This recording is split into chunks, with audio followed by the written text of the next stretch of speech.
All right, everybody, start in Salamba Shavasana, supportive Shavasana.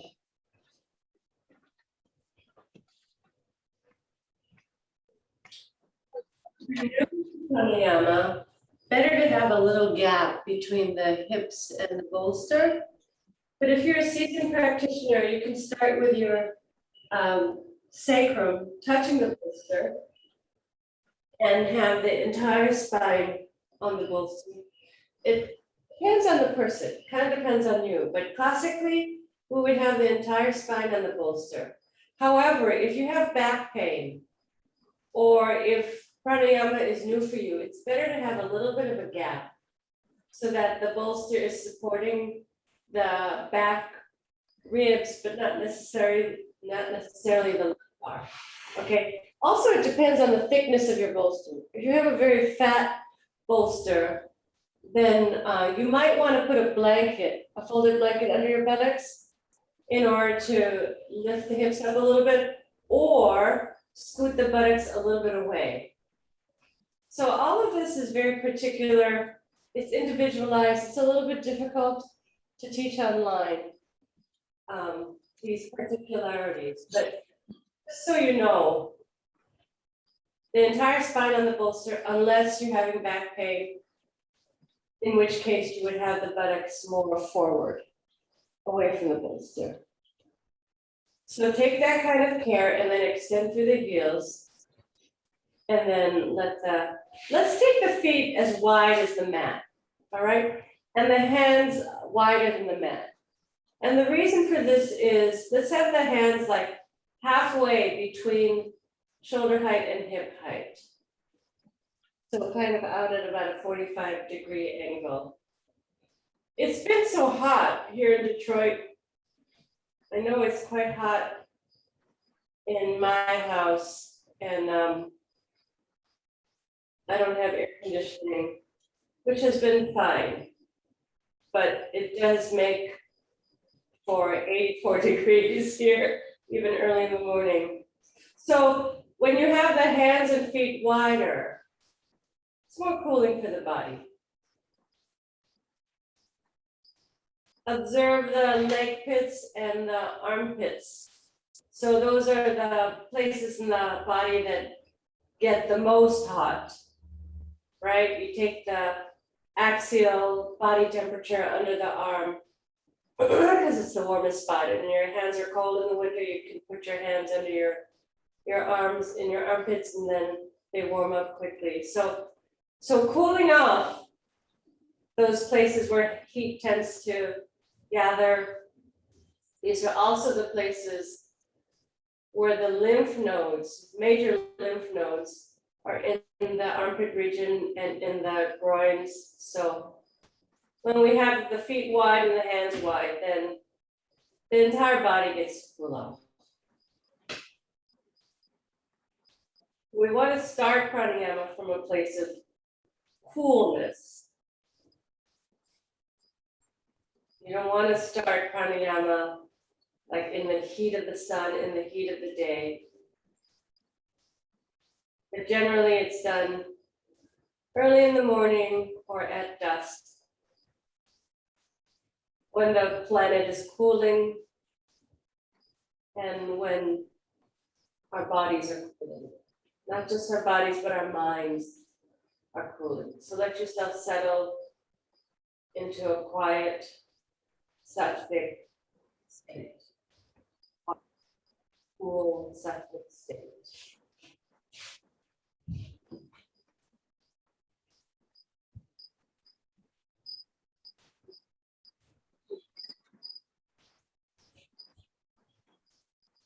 So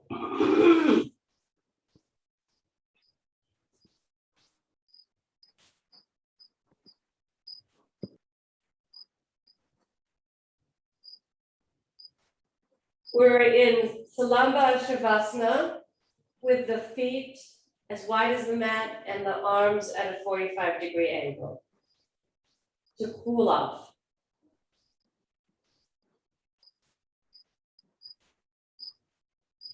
So as we settle into a cool, sattvic state of body and mind. Observe the breath.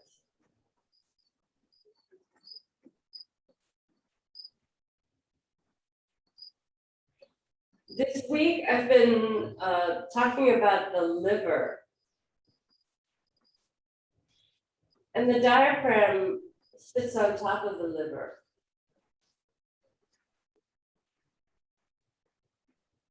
So first of all, just observe the abdomen rising and falling with the movement of the breath,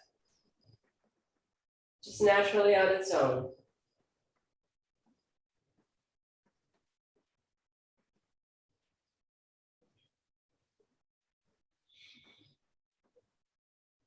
One thing that I pointed out about the liver is that it contains 13%. This one organ contains 13% of the body's blood volume. So there's a lot of blood in the liver at all times. So as you inhale and the diaphragm pulls down and the trunk expands, the liver fills with blood. And as you exhale, pulling the abdomen up and back and the diaphragm lifting up to push the air out of the lungs, the liver expels the blood. So the liver gets a little larger as you inhale, and then a little smaller as you exhale.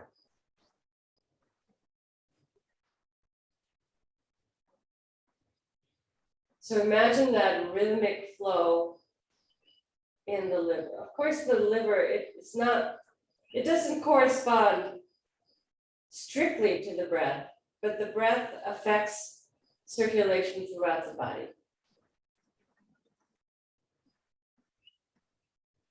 So you can imagine the liver being affected by the diaphragm, moving with the rhythm of the diaphragm.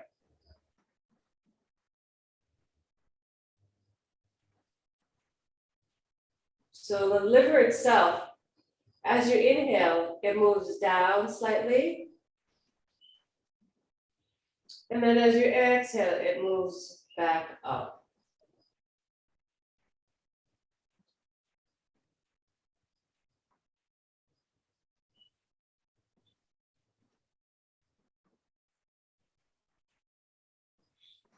The liver is kind of at the center of the trunk, but a little bit more to the right. It's larger on the right side, because on the left side, it kind of tapers over the stomach.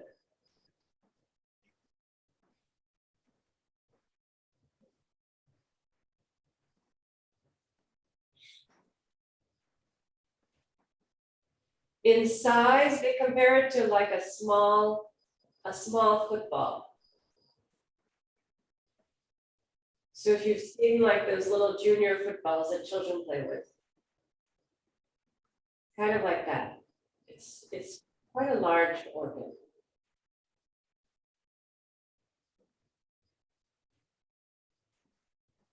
So picture the liver moving up and down in following the rhythm of the diaphragm,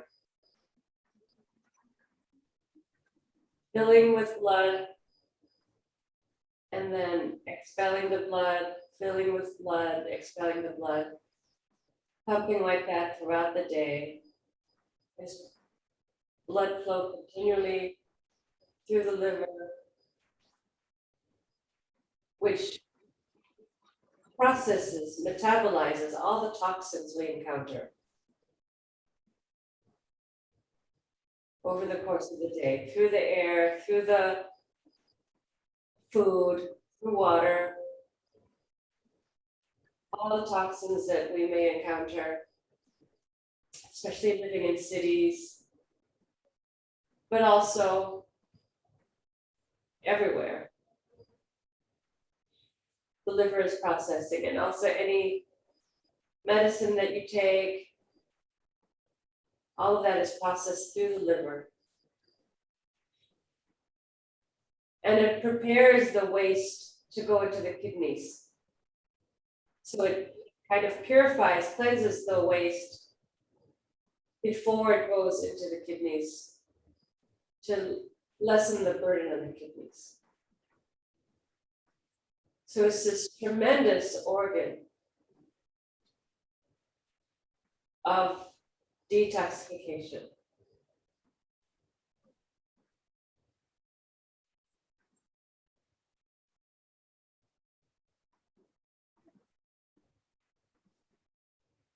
So as the diaphragm pulls down and the trunk expands and the liver expands, and then as the diaphragm moves up to expel the air out of the lungs, all the organs also move up and back. So it's this constant rhythm in the body.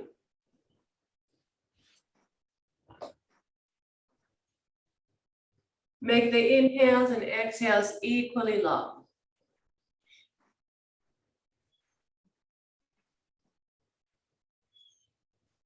Slow down both of them proportionally.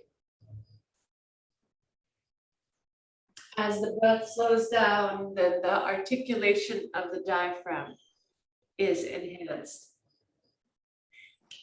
And the physiological effect of the breath is enhanced.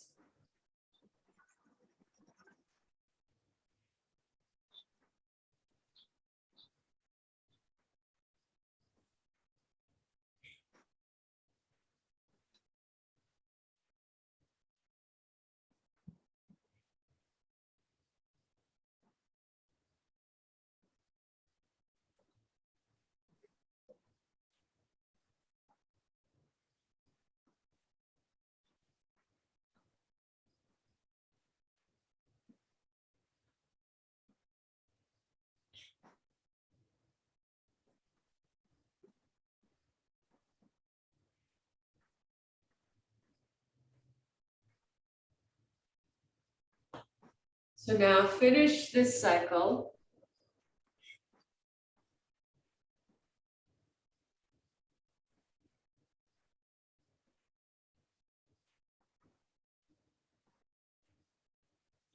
And then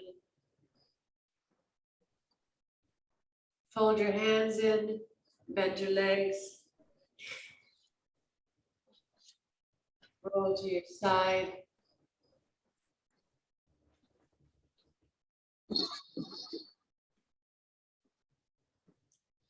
And then come on up to sitting.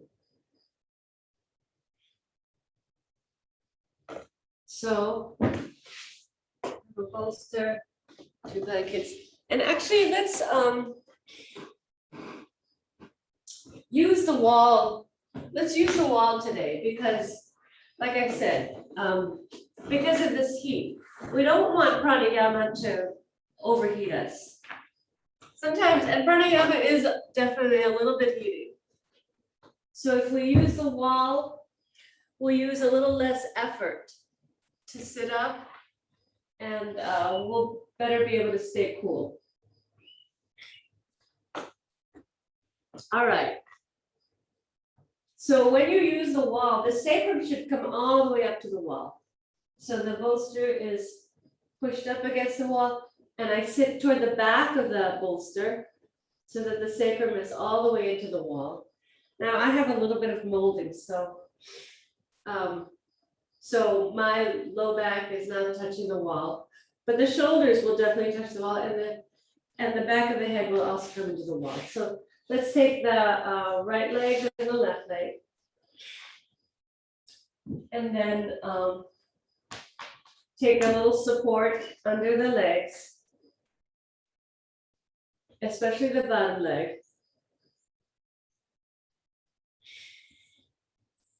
And first just sit with your back against the wall. You can push your hands into the bolster to get very tall. Pin the outer corners of the shoulders back. Have the back of the skull into the wall. Have the entire upper arm into the wall. And then as you press the shoulders back and press the hands down, then grow taller through the trunk. Keep the head balanced at the top of the spine.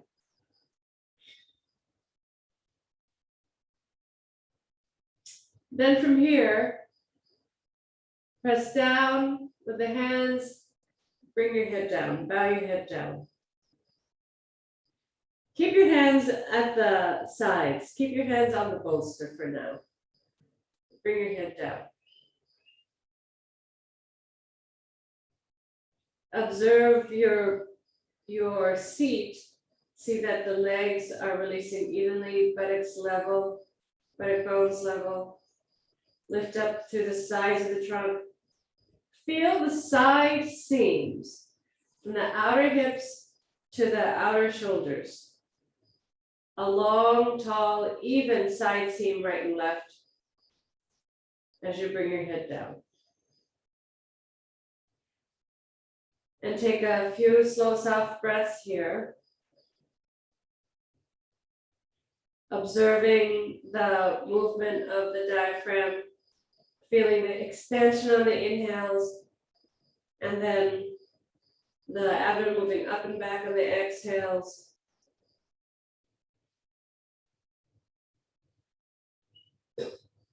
Exhale completely. Extend the pause. And then inhale. Expanding the trunk, lowering the diaphragm. Feeling the height of the chest moving toward the chin. The entire trunk expanding. The blood filling the liver. And then exhaling. Draw the abdomen up and back. Pull the organs, the liver back as the lungs empty, chest stays lifted. Take a slow, soft inhale, slow, soft exhale. And then extend the pause and repeat. So Ujjayi, Bahya Abhyantara Ujjayi, inhaling, lower the diaphragm, expand the trunk,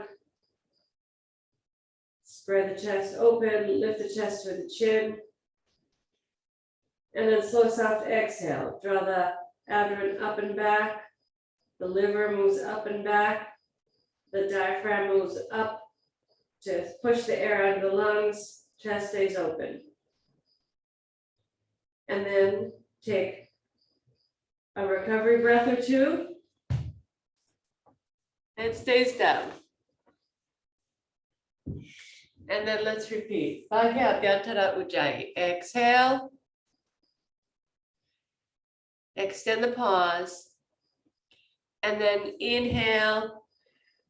Feel the chest expanding. Feel the entire trunk getting longer as you inhale. And then as you exhale, everything becomes a little bit more compact and compressed, but the shoulders stay pulled back. And then take a recovery breath or two. And then one more Ujjayi in this manner. Bahya Abhyantara Ujjayi. Inhale, exhale, Ujjayi.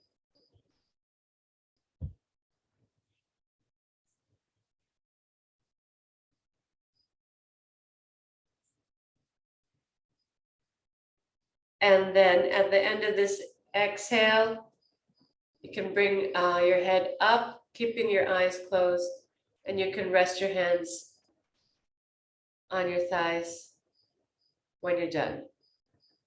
Eyes closed, head up.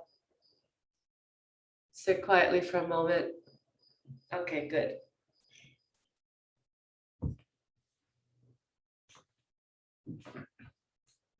All right, go ahead and change the cross of the legs.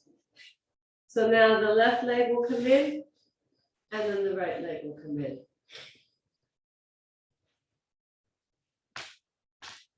And then support your thighs once again. Readjust your seat. Make sure that, as we sit longer, then we tend to sort of slouch, we shrink a little bit. So readjust your seat. Make sure the sacrum is against the wall. Press your hands down, pin your shoulders back, upper arm into the wall. Okay, so from here, let's do some Viloma. Okay, so it's going to be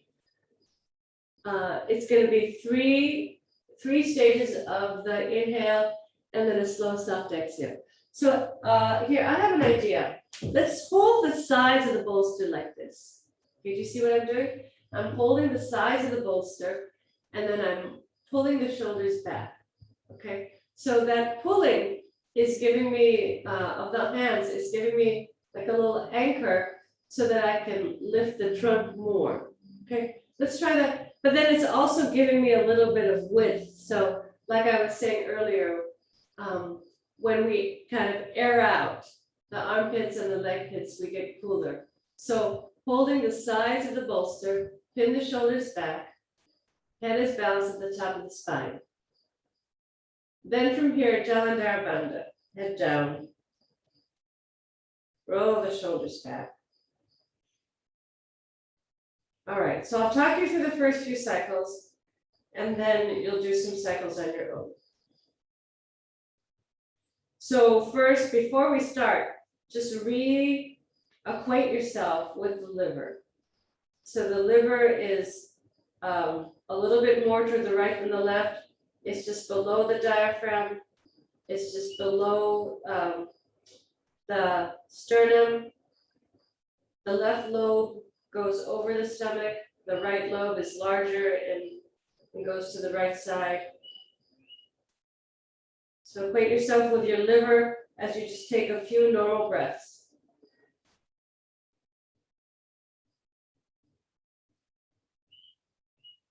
And then from here, exhale.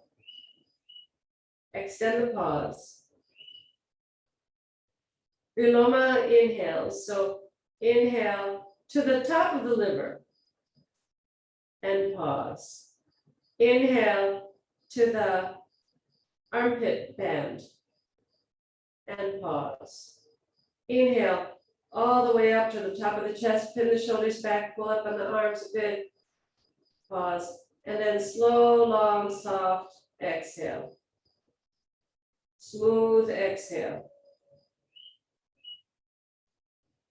Take a recovery breath if you need to. And then exhale completely. Extend the pause. Inhale to the level of the liver. Inhale to the level of the armpit. Inhale all the way up to the pit of the throat, top of the shoulders. And then slow, long, soft exhale.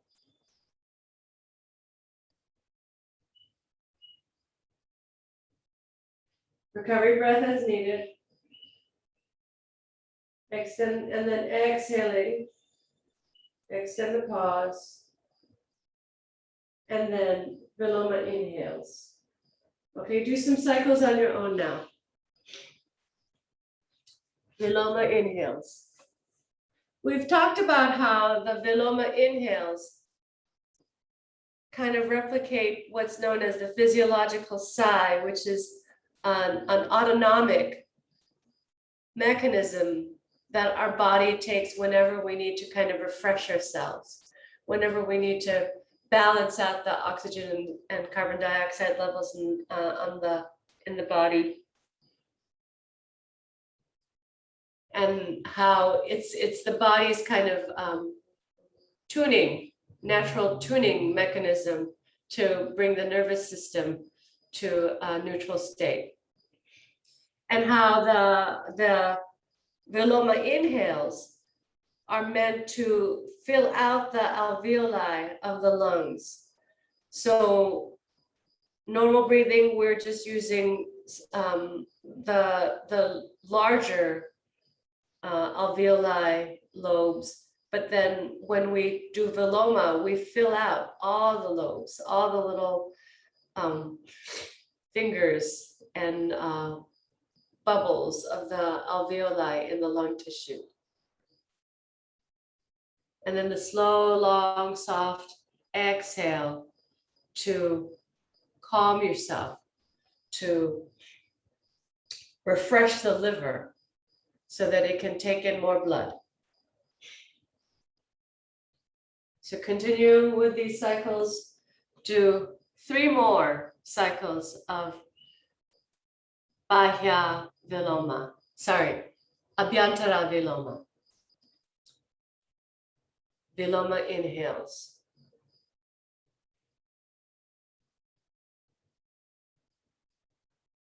Now you might notice that at the end of the exhale, that a little pause naturally happens. If it happens, go with it. If it doesn't, don't worry. But you might notice that at the end of the exhale, the body just kind of wants to come to a little standstill. Don't push it. Don't aggressively stay longer than you're ready for. You should not be gasping for air.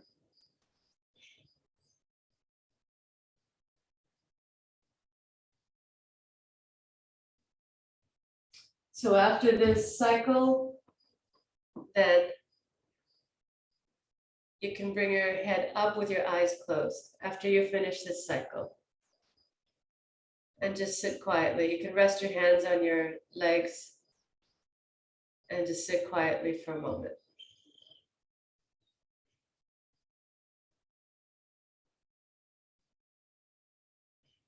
Okay. Stretch your legs out.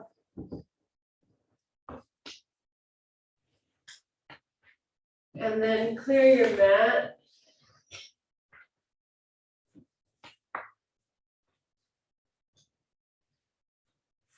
So for Shavasana, let's once again, you can have the legs wide and the arms wide, okay? So start at the center of your mat and ease yourself down.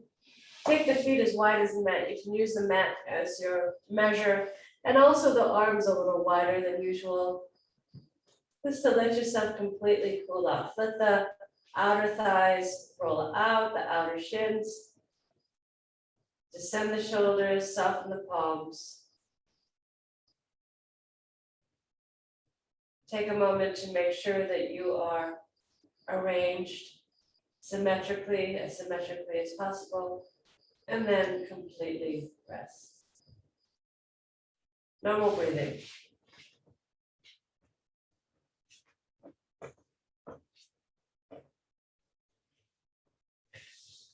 In Shavasana, let the breath be very light and effortless, so that the body can completely cool down. So the Abhyantara Viloma builds up the prana in the body, the life force in the body. All pranayama does, but the Abhyantara Viloma in particular, it's an enhancement of the vital force. But it can also be a little heating. Prana is warm. The vital force, the life energy, chi, ki, it's warm. So let yourself cool off.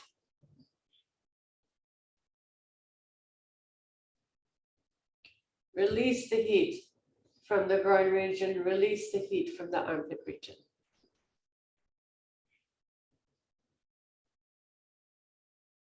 Release the heat from the throat region. So Jalandhara Bandha is also heating, right? So release the heat from the throat region. Let the sides of the throat elongate and the pit of the throat widen.